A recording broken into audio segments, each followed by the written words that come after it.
నాకు కోరిక ఉంది, ప్రతి మగాడికి ఉండే కోరికే, నాకు ఆడపిల్ల ఉంటే బాగుండని. కానీ ఎక్కడో ఏదో భయం. ఎందుకంటారు? గేమర్దా, ఒక మనిషి వంట చేస్తున్నట్టు ఇమాజిన్ చేసుకో. ఒక మనిషి కాలు మీద కాలు వేసుకొని కాఫీ తాగుతున్నట్టు ఇమాజిన్ చేసుకో. ఓ మనిషి బట్టలు ఉతుకుతున్నట్టు, ఓ మనిషి డబ్బులు పెడుతున్నట్టు. దేనికి ఎవరిని ఊహించున్నారో నీకు తెలుసు, నాకు తెలుసు. అందుకే భయం.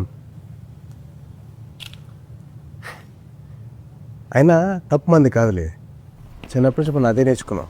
ఏడుస్తే అమ్మాయిలు ఎగురుస్తాం అని, ఆటలు ఓడిపోతే అమ్మాయిలు ఆడుతున్నాం అని, చివరికి ఉద్యోగం చేయకపోతే ఆడంగిలాగా ఇంట్లో కూర్చుంటామని.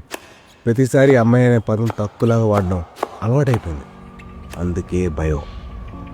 అమ్మాయిగా పుట్టడం వల్ల తను ఎంత సర్దుకుపోవాలో, ఎంత జాగ్రత్తగా ఉండాలో, ఎంత స్వేచ్ఛను కోల్పోవాలో, ఎంత ప్రూవ్ చేయాలో అనే భయం ఉంది. నేను ఏదో పెద్ద పెద్ద క్లైమ్స్ గురించి మాట్లాడలేదు, రోజు జరిగే చిన్న చిన్న విషయాల గురించి మాట్లాడుతున్నాను.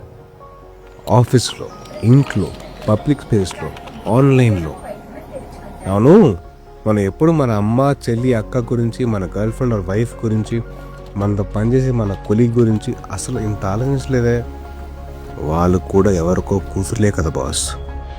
మనకి కూతురు కావాలనేసరికి ఇంత భయం, ఇన్ని ఆలోచనలు పొడుచుకొచ్చాయా? అసలు నేను ఎందుకు ఇంత భయపడుతున్నా? ఈ భయం తగ్గాలంటే ఏం చేయాలి? నాకు తెలిసి సొల్యూషన్ చాలా సింపుల్ అబ్బా.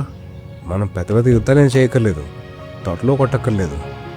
రోజు లేవగానే దుప్పటి మడత పెడితే చాలు, కాఫీ కప్పు సింక్ దగ్గర పెడితే చాలు, ఒక అమ్మాయి మాట్లాడుతున్నప్పుడు పూర్తిగా వింటే చాలు, అమ్మాయి పైకి ఎదుగుతుంటే అది తన కష్టం వల్లే అని నమ్మితే చాలు, కేరిన ముసుగులో కంట్రోల్ చేయకపోతే చాలు, మన కళ్ళు మన కంట్రోల్లో ఉంటే చాలు, అమ్మాయిని తక్కువ చేసి చూస్తే ఇది తప్పు అని చెప్తే చాలు. నాట్ ఆల్ మెన్ అని రాయడం కాదు, నాట్ ఆల్ మెన్ అని ప్రూవ్ చేయాలి. రాక్షసులు కొంతమంది ఉంటారు, మాట్లాడకుండా మనకెందుకు లేని దులుపుకునేవారు చాలా ఎక్కువ మంది ఉంటారు. మరి మనం ఏం చేయాలి? నిలబడాలి. వానర సైన్యంలాగా, మగాళ్ళలాగా నిలబడాలి. అదే మగతనం. నిలబడదాం.